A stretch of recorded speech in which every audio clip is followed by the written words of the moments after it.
Hey 6-8, happy Thursday. Here we are, another daily coaching tip. Today we're going to talk about how this passage applies to my 6-8, those 6 to 8 people that God has put in my life so that I can reach for the kingdom, so I can invite them to their seat at the table. So let's read our passage. 1 John chapter 3, verse 2, Beloved, we are God's children now, and what we will be has not yet appeared. But we know that when He appears, we shall be like Him, because we shall see Him as He is. And everyone who thus hopes in Him purifies himself as He is pure. Everyone who makes a practice of sinning also practices lawlessness. Sin is lawlessness. You know that He appeared in order to take away sins, and in Him there is no sin. No one who abides in Him keeps on sinning. No one who keeps on sinning has either seen Him or known Him. Little children, let no one deceive you. Whoever practices righteousness is righteous as He is righteous. Whoever makes a practice of sinning is of the devil, for the devil has been sinning from the beginning. The reason the Son of God appeared was to destroy the works of the devil. No one born of God makes a practice of sinning, for God's seed abides in him, and he cannot keep on sinning because he has been born of God. By this it is evident who are the children of God and who are the children of the devil. Whoever does not practice righteousness is not of God, nor is the one who does not love his brother.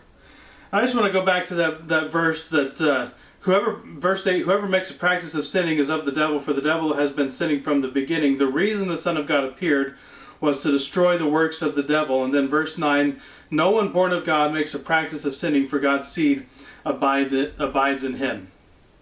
I don't think we really understand at a deep level that what Jesus did was He didn't just come to kind of add some goodness to our life, but He actually came and obliterated the hold that devil and Satan and this world have on us, that He came and He destroyed it, and by putting our faith in Him and our belief in Him, we now are clinging to victory, and the old sinning life has been destroyed. And now this new life is growing up in us, this seed is growing up in us. And I just wanted to look at how that affects our lives and the way that we live. And I'm wearing my shirt today to show you that what the seed produces in us is what we believe in at 6-8 Church. The seed of the gospel, the seed that has been planted in us, will grow up in us and produce a life that does justice, that loves mercy, and that walks humbly. And so we want to be that kind of people, and by being that kind of person, we will be the kind of people who are able to go out and make a difference in the 6 to 8 people God has put around us. You see, we don't have to do a whole lot of preaching. You know, I've said this quote before that there are 5 Gospels: Matthew, Mark, Luke, and John, and then the life of the Christian, the life of the believer. And most people will never read the first 4. They will always read your life. And what they need to see is us living externally and practicing the fruit of righteousness in our lives, so that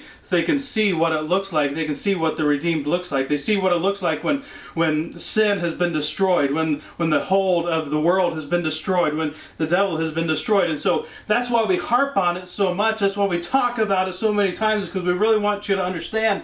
We want you to get it that the mission that we have of doing justice, loving mercy, and walking humbly is not merely for my own benefit, but it's for the benefit of those around me who see my life.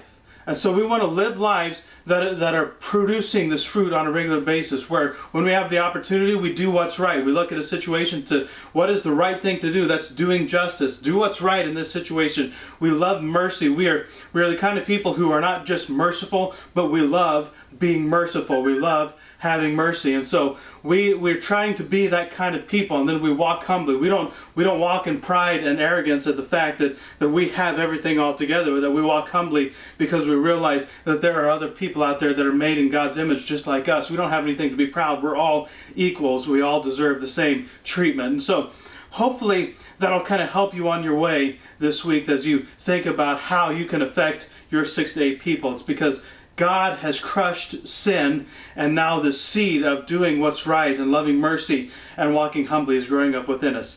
If you do that in front of your 6 to 8, I think you're going to have a lot of success. So hopefully that'll help. Have a great Thursday, and then tomorrow come back for our last day of the coaching tip on this passage.